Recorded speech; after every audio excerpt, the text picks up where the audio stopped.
Yes, sir. Well, we don't want to delay anything, and we have quite a few people that are here today that want to hear from you. And what we're going to do is I'm going to go ahead and introduce you, and then we'll give you some time to chat about the work that you do and the different types of counseling techniques that you use. We have some questions that we have sent you, and also we're going to open it up. There might be some burning questions from the gentlemen who are here with us today, and they'll put their questions. We're asking them to put their questions in the chat. So I'm going to introduce you, Mr. King. We're going to let you do your thing, and then we're going to come back with some questions, and we'll call it a day. All right? So everyone, thank you again for joining us today. We greatly appreciate it. And as we mentioned, that our mental health is very, very important, particularly as Black men in the United States during this time. So we do have someone who is quite capable of helping us through some of the challenges that we face when it comes to our own mental health, which we want it to be good. And so I'm going to introduce you to Mr. Michael King. He is a licensed mental health therapist. He is a speaker, and he's also an author. He works to help men win against anxiety and anger. Through therapy, he strategizes with you to create a winning recovery action plan. Mr. King is a former teacher who worked with students who had mental illness and developmental delays. He has over 20 years of mental health practice, where his focus is men and boys, helping them with anger management, healthy masculinity, and a variety of challenges they face. As a licensed therapist, Mr. King provides cognitive behavioral therapy, motivational interviewing counseling, mindfulness-based stress reduction for anxiety, depression, and post-traumatic stress disorder, or PTSD. So I introduce to you all Mr. Michael King, licensed clinical therapist. Hello, thank you for that introduction, Dr. Butler. And welcome and greetings to everybody that's on the Zoom. Thank you for coming to this space. And, I feel honored and grateful to be able to just to share some of my experiences, some of my knowledge about men's mental health and wellness. Like the good doctor had said, I've been in the field for 20 years, but over the last year and a half, especially since the pandemic, it really helped me find my lane, like back in the mental health and finding a niche, working with men on breakup recovery, healthy masculinity, anger management, anxiety reduction, personal development, and being able to help them be the best version of themselves.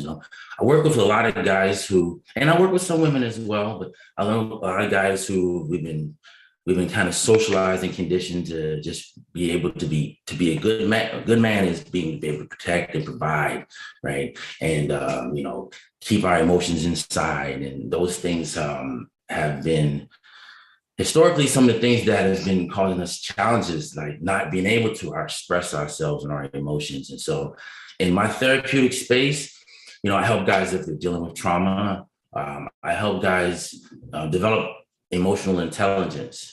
And there's different aspects. There's 5 aspects of emotional intelligence, beginning with self-awareness, empathy, structured problem solving, emotion regulation, and in social skills. And so in the therapeutic space, I give men an opportunity to, they kind of can unload some of so there's a difference between therapy and counseling. And I'm not sure if people know that, but in my opinion, therapy is if someone has experienced some adverse experiences as a child or in a young adult or adolescent, and which may include experiencing domestic violence or witnessing trauma, violence, abuse or neglect in some form, those can be considered adverse experiences.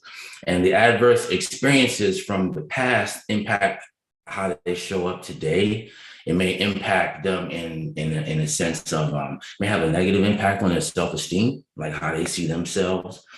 It may challenge their interpersonal communications, meaning like how they get along with others, maybe maintaining healthy relationships, maybe sometimes a challenge even maintaining employment or kind of finding their path and their purpose and like their why, because sometimes thoughts from the past may come up and again, kind of re-trigger, because our thoughts impact our emotions and our behaviors. And so therapy, that's how I like to say, is I help people make peace with some of their backstory so that the spotlight doesn't go on traumatic events that they've experienced, but we can then shift the spotlight to the resiliency that they have within, and in terms of the present, to help them become the best version of themselves, and trying to rechange or recalibrate from the life scripts that may have led to negative experiences.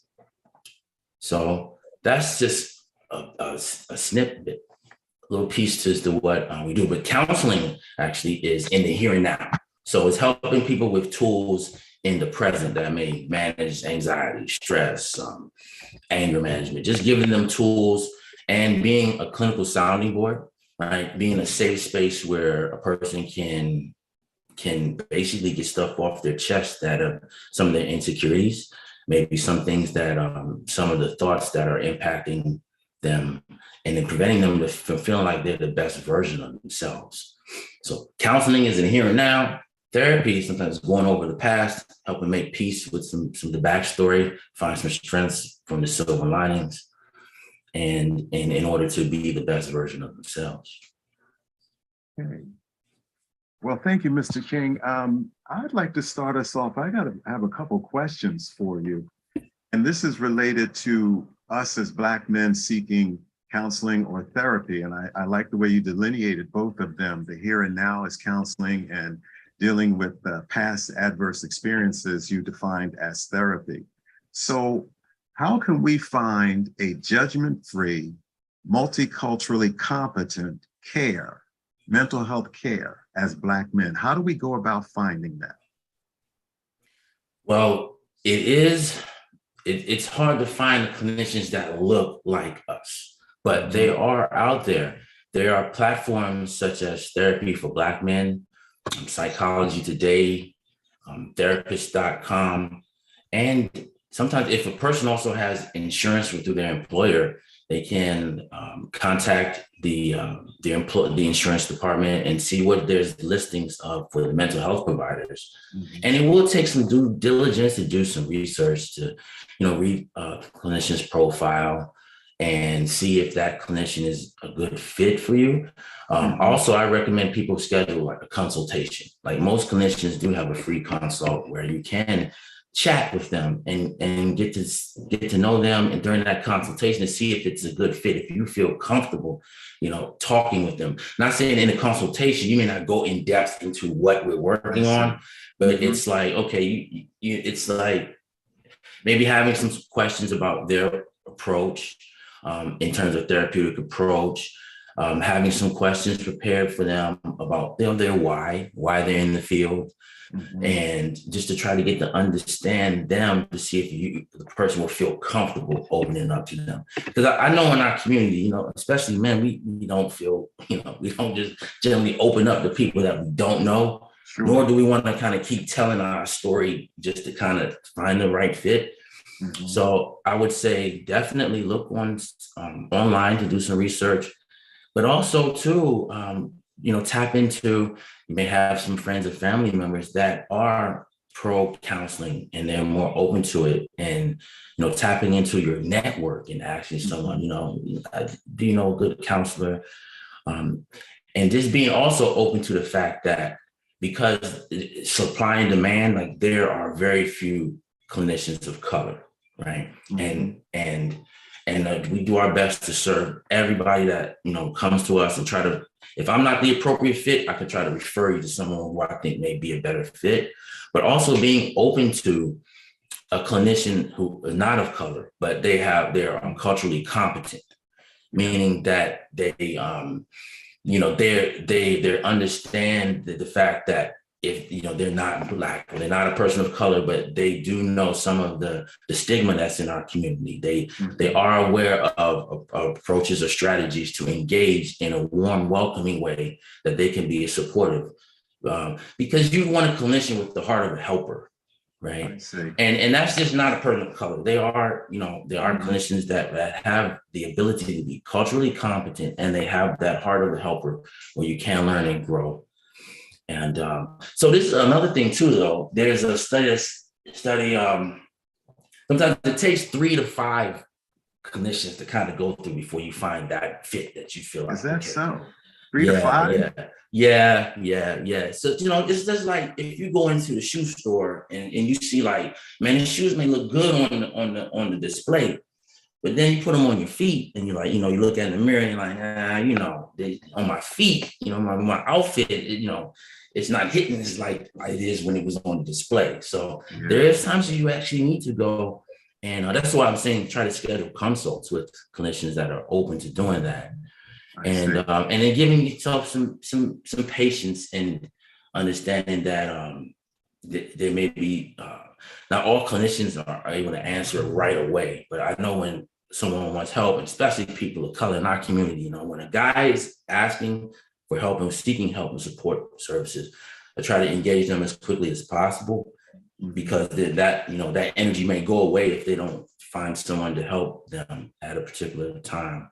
But yeah, being open to the fact that, there may be a clinician not of color, but that could still be a good fit in a person that you can learn from genuinely. Absolutely. You mentioned earlier, and then I'm going to open it up to our friends and colleagues who are here, see if they have any questions. And if you do, please put it in the chat. There's still this stigma that's associated with seeking mental health, seeking really counseling therapy for a mental health condition. And I would be a hypocrite if I didn't say that I haven't sought counseling myself. And periodically I do check in with somebody. Now, if I'm hearing you correctly, race matching is important between the patient and the counselor. But if we can find an ally who is culturally competent, but may not identify as saying Black or African-American, that's important too. So I'm recapping this information so that it's clear. So you said it takes about 3 to 5 encounters with this particular clinician before we can kind of decide if this is the person. But what if we're experiencing something that's acute? My anxiety is getting the best of me, say, for example, and I'm not on any medication. I need to talk to somebody. Life is very chaotic. And the speaker this morning, Minister Barry, who tapped into a number of these areas when it comes to our mental health. So what do we do?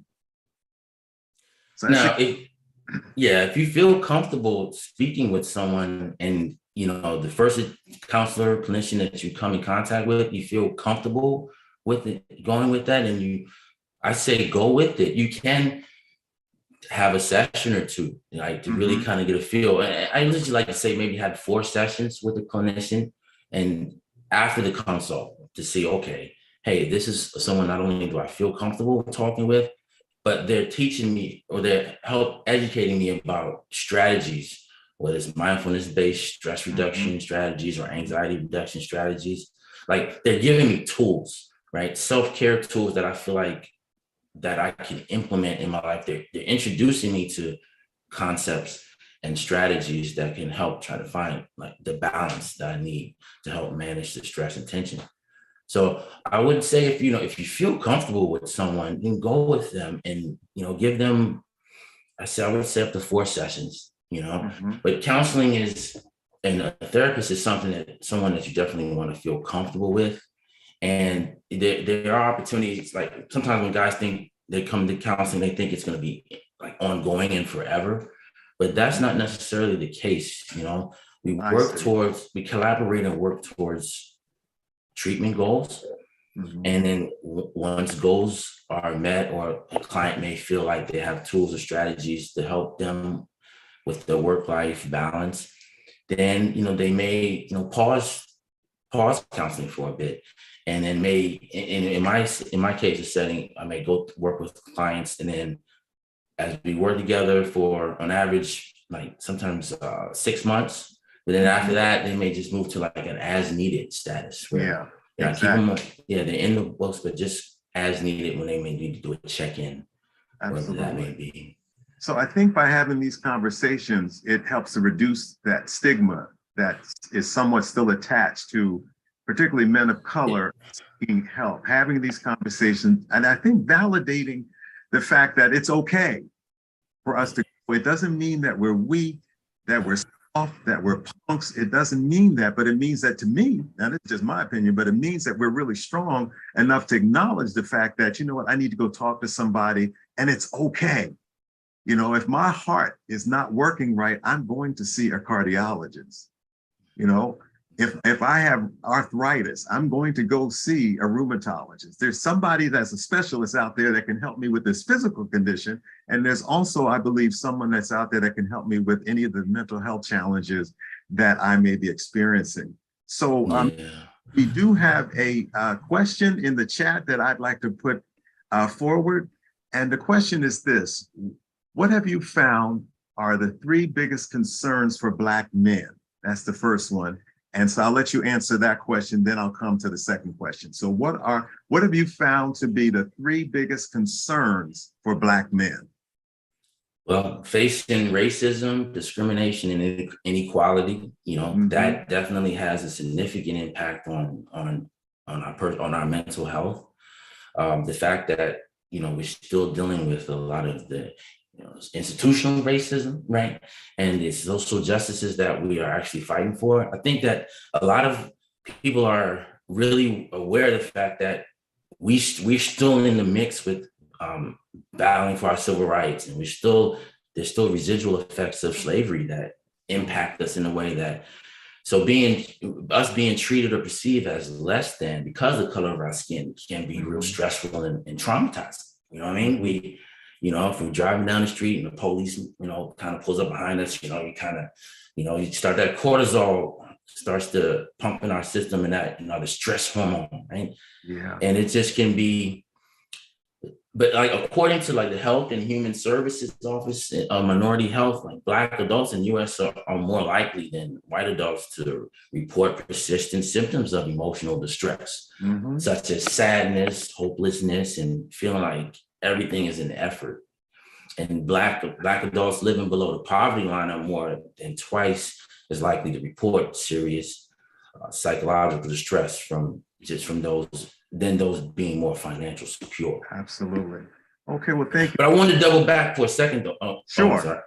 Go ahead. So the stigma, right? Because men, honestly, we can't afford to continue not talking about things that bother us inside, just in the name of being a man, right? Yeah. And I think that the days when men are keeping things inside to themselves to the point that they're broke from the inside, I think those things are going away. And I'm really thankful for platforms like this and Victory Grace Church, and then the church is now talking more about not only spiritual development and growth, but mental wellness and mental health as well. And so because the consequences of not finding a healthy outlet to express and talk about the way we feel is great. Because I don't know if you know, but like the suicide rate among Black men has increased like 3% since 2019, and even earlier this year, we had some high profile deaths by suicide. The mayor of Hyattsville was a young brother, Kevin Ward. He was just 44 years old. Absolutely, right? I remember that. Yeah, and it's really powerful, and it's important that we talk about these taboo topics. So spaces like this help normalize it. Right. Also in our athletes and celebrities, because unfortunately Regina King lost her son. To death by suicide. Yeah, exactly. Well, I have one more question from the chat, and then Deacon Rick Loper has his hand raised, and I'm going to come back to a question in the chat. So our question in the chat is, but before I get to that, to our IT people, I'm seeing in the chat that Deacon Larry needs to be unmuted. And so if you would be so kind as to unmute him and he can come on in, because I know there's something that he has to do today as well. So the question is, how much is the average cost for people without insurance to receive counseling? Yeah, that is according to the clinician and the fee that they may charge. Okay. Right? So it's hard to determine like an average cost for an uninsured. That one is tough, but I would say though, if someone's uninsured, ask a clinician if they have any openings for pro bono services, or if they have a sliding scale fee. And the sliding scale typically is like on an honor system, but it's something affordable that a client can affordably, pay, that's maybe close to the clinician's value for service. So I would say ask the clinician like direct, first of all, if they have sliding scale fee, and then if they have any pro bono spaces for services at this time, because some do. Like I have 2 pro bono slots that I try to keep open, because it's, being a hard, when I first got into this space, before the insurances were more open to providing resources for behavioral healthcare, I've done a lot of pro bono work. And but there are clinicians that do have that availability. Okay. All right. Well, thank you. So here's how we're going to move forward with the time that's left. We have Deacon Rick, who's raised his hand. We're going to throw it over to you, Deacon Rick. And then we have one other question that's in the chat. And then I saw Deacon Mo's hand that was raised. And before we move further, Deacon Larry, I see you're on. Is there anything that you wanted to interject here? You were instrumental in pulling this together. No, Dr. Bull, I just wanted to chime in. And first of all, thank you, Mr. King, for coming and joining us again. We really appreciate you. But the question that we had was, we're hearing all this talk on the Hill saying that there's so much funding going into mental health. So if someone is really in need and they really need to get help, but financially they can't pay for it, do you know of any resources that we could possibly go after? Because I keep hearing all this money that's being put into mental health. Yes, I do as well. Man, there is. I actually have to. It escapes my mind right now. In terms of, there is in Montgomery County, for Montgomery County residents, there's a program, the African American Health Program, that they are funding services, mental health services. Once you go through a particular program and meet the criteria, and they'll pay for sessions. In this county, our county that I'm here is near and dear to my heart, Prince George's County. Not at this time, I am not aware of any funding just for them particularly, but I will be on the lookout. And when I do, I could share the resources with Dr. Butler and everyone at the Health and Wellness Ministry, so that you can know that there's identified funding for mental health services. Okay. Right now, I don't know exactly right now any other providers just for Prince George's County residents. Okay, perfect. Thank you. Deacon Rick, thank you for your patience. Turning it over to you. All right, good morning. I have a couple of quick things I want to put out there, and I'll let you feel them quickly for me. The number one thing for me right now is it would be trust, okay? So here's the thing.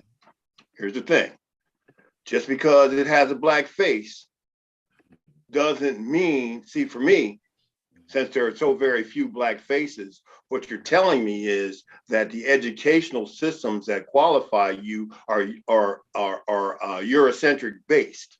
So they're not even designed for us to begin with. Okay, that's my first concern.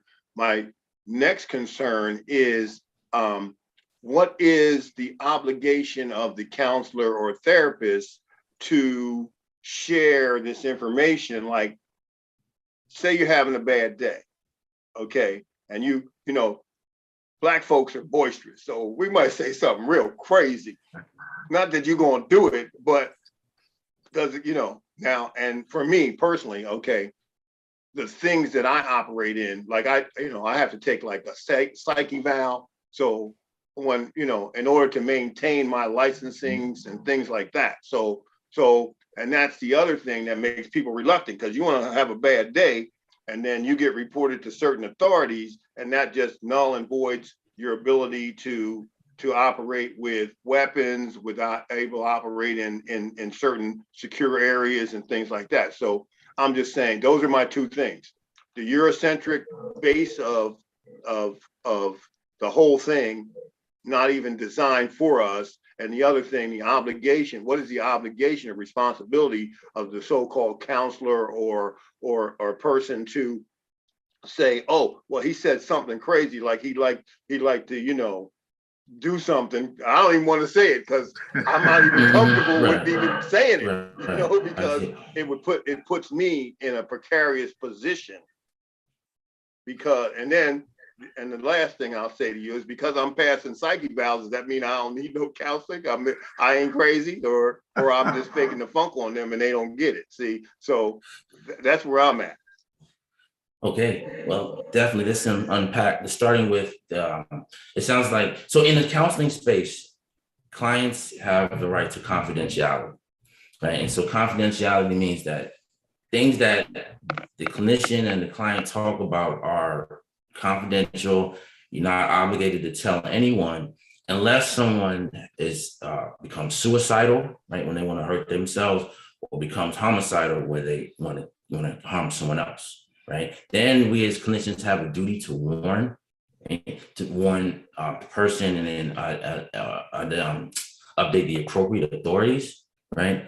But in those cases or instances, and in my experience, it's been few for me and my clients. Now, I've had clients that have been suicidal, and when you go through those steps of identifying a safety plan for them, identifying the source of the stressors that are causing them to feel like they want to end their life, and trying to provide the appropriate supports, which may include doing like an emergency psychiatric evaluation petition, right? Going to the courthouse or talking with the commissioner, or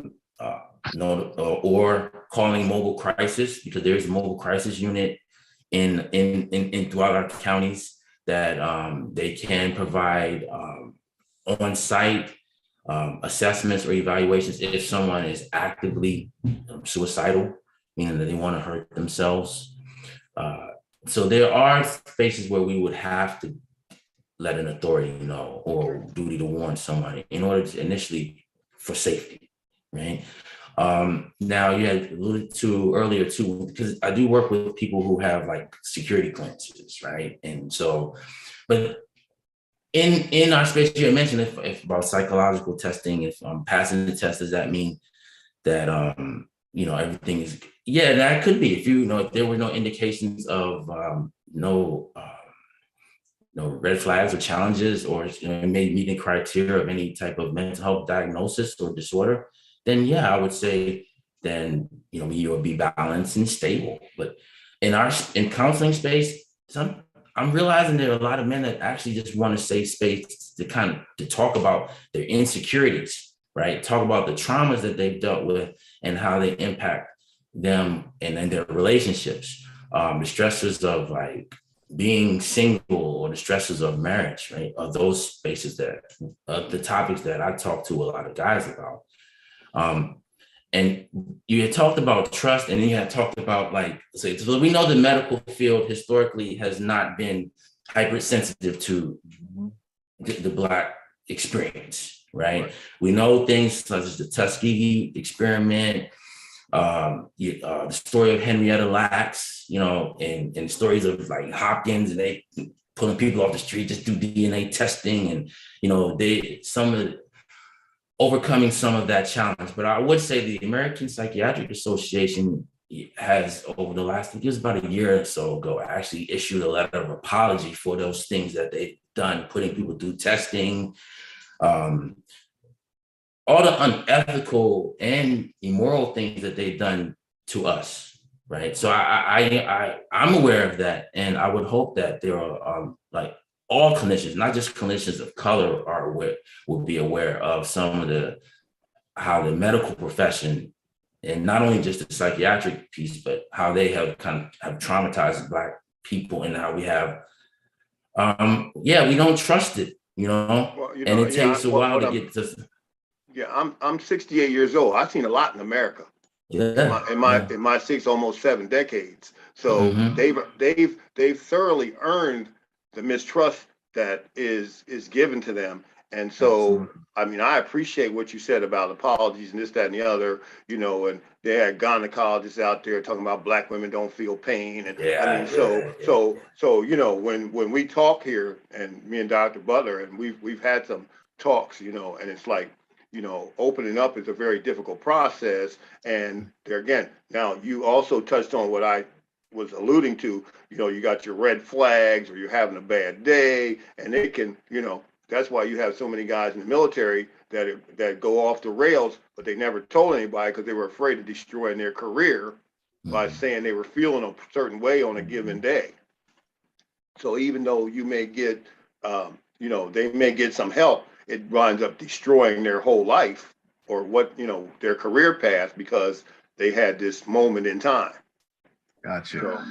So that I just wanted to kind of put that out there. So yeah, there are, what you're telling me is there are requirements at some point that the therapist will have to share this information if I guess you feel that this person is really in this space and it's not like just a moment in time. Right. Yeah. If they're actively Absolutely. suicidal, yeah, Okay. or homicidal. Right. Either way. And see, that's why I say I don't want to use no terminology at all to put me in any place at all. But then, like I say, do I have false confidence because I go through the psyche valves without any issues? Right. Sounds good. Thank you, Deacon Rick, for your comments and your questions.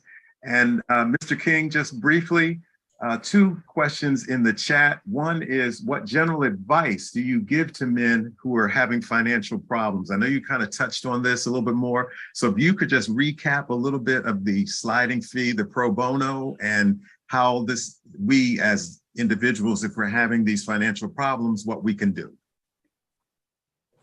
Well, what I would say is if you identify a clinician that you would like to work with, and they ask them if they have a sliding scale fee or if they have pro bono work, right? If you're uninsured, I would say at least ask them.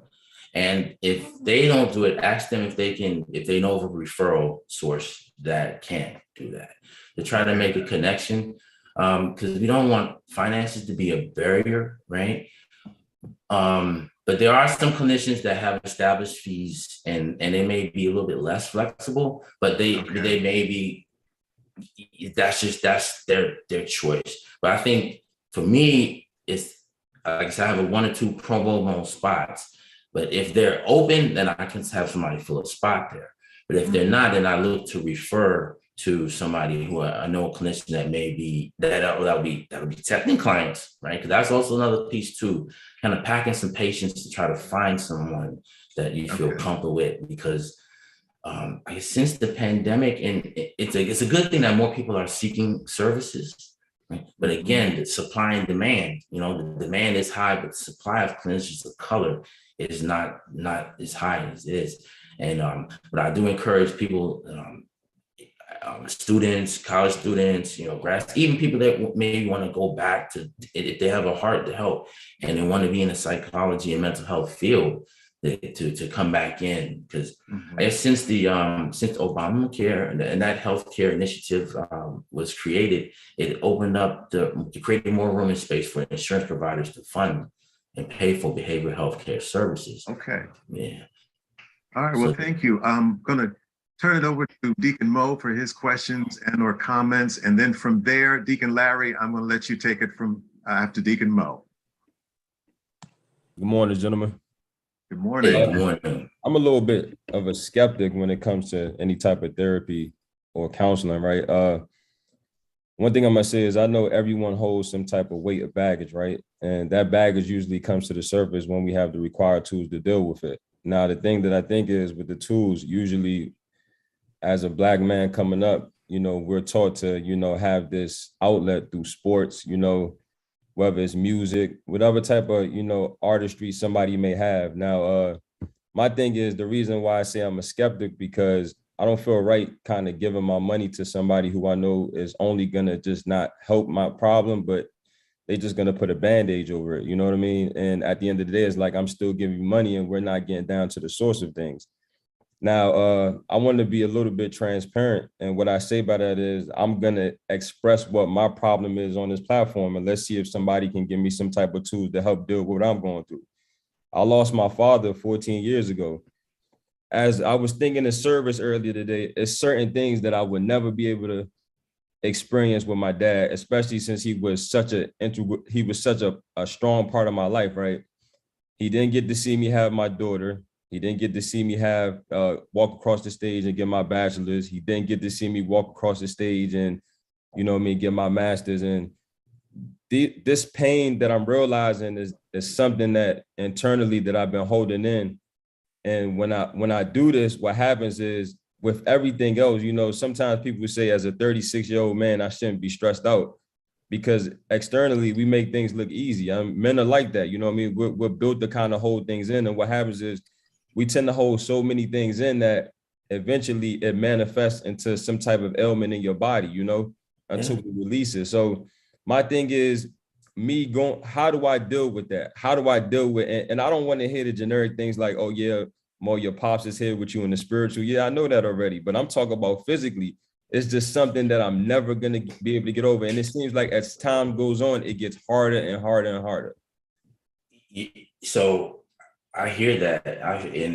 Grief and loss, there's stages of it, right? Denial, the anger, the bargaining, the depression, and then ultimately to acceptance, right? And this is the thing, for what I'm hearing, and I'm hearing sometimes when we hold on to things like anger, disappointment, pain, emotional pain, when we hold on to those things, we get the spotlight goes there, we fill with that, then there's no room for like the self-love that we would need in order to keep moving forward in a healthy way. So we get hypertension. And so the health ailments that impact our community. So I guess what I'm saying is there is a choice that you can make.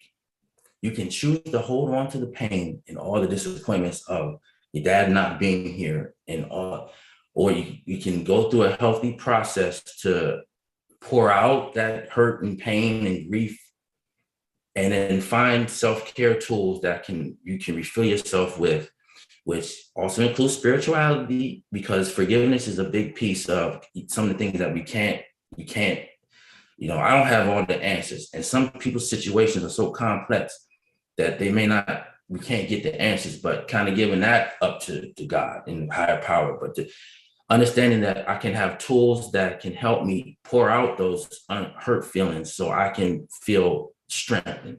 And the spotlight goes on me today, the strength that I have provided for myself today, so I can be strong for my daughter, so I can be strong for my family, but also for my personal development, right?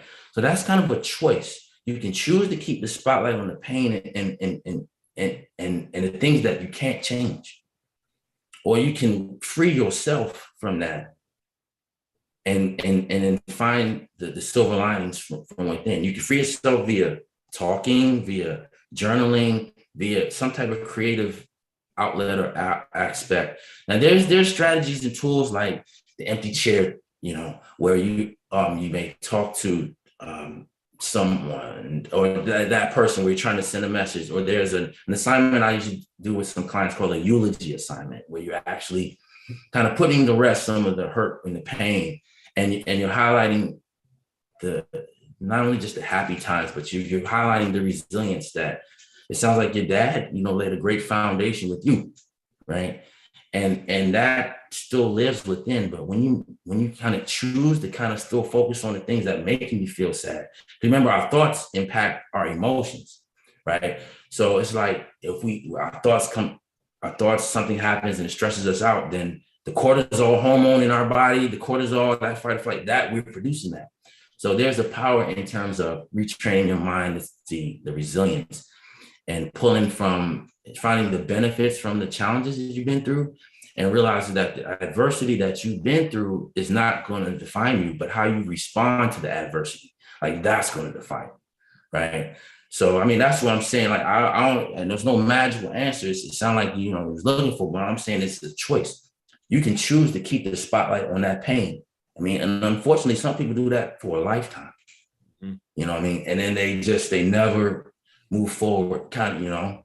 But, you know, there's you can empower yourself by realizing, you know, remembering the lessons that I will learn, understanding that in the here and now, like these tools, like that foundation they lay with you set, right? And, you know, how can I put the spotlight on me, my personal development, so I can continue to be what I need to be for me? Because sometimes I think a lot of times guys too, they get caught up. We get caught up in protecting and providing, especially when we're family people and we, you know what I mean, we're godly people. We really want to break these stigmas of like for example, I'm gonna digress a little bit. Like, but that song "Papa's a Rolling Stone," I think it's parts of stuff in our culture we need to just go ahead and just retire, right? That whole thing, yeah, Papa was a Rolling Stone. You know how we do. There's things in our aspects of our culture we need to retire, and we need, because they're not serving us, and they kept us kind of keep repeating the cycle of, I guess, where we're not able to be our best version of ourselves because, again, the pain and traumas that we've experienced, we need just healthy outlets and spaces to pour that out. So I know I said a lot of words there, but hopefully you know what I mean, you know, I wasn't trying to find no magic answer for you, but I just want to get you to see that you do have the power within, you know, but where you choose to put your focus.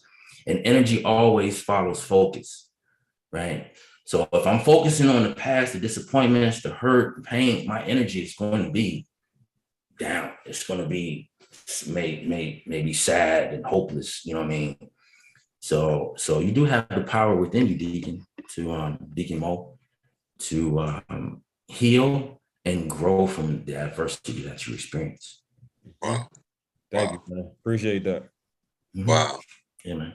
Thank you so much, Mr. King. You know, we called on you probably like, I don't know, maybe 12 months ago, and you answered the call. We called on you again and you answered the call. So on behalf of our senior pastor, Dr. Jazz, we just want to say thank you for answering the call, because this was yet another great V Talk for us. I do also want to thank Dr. Butler for being our host today. I also want to thank Dr. Jackie for making sure that we had Mr. King on today. But more importantly, if you are really struggling with something, you know, Mr. King, I know you can't get overwhelmed, but if you would like, can you put your information in the chat? So if someone would like to make an appointment to see you, I think that would be great as well. Because I know some people want to make an appointment with you because you're that good. And then the last thing is, we'll probably call on you again, because this is something that we really need to unmask. And I think the more that we make this aware of, there's help out there, the better we all will be as men. And I know we had some young ladies, and you know, you were on with your husbands and things like that. You may have a brother, a nephew, or cousin, or somebody. So, you know, share this information. It's going to be out there, because this is why we do it. This is what we do. We try to come in and share hope in a negative experience and turn that experience around for one that will be positive. So again, Mr. King, thank you so much for putting your information in the chat. Thank you so much for answering the call yet again. Again, thank you, Dr. Jackie, for all you did to help put this together. And Dr. Butler, you know you're the man. So thank you so much. This will conclude our V Talk for today. Thank you all so much, and everybody have a wonderful Sunday afternoon. Thank you. Thank you for the opportunity. Mr. King. And Thank you, God. Deacon Larry, and thank you, Dr.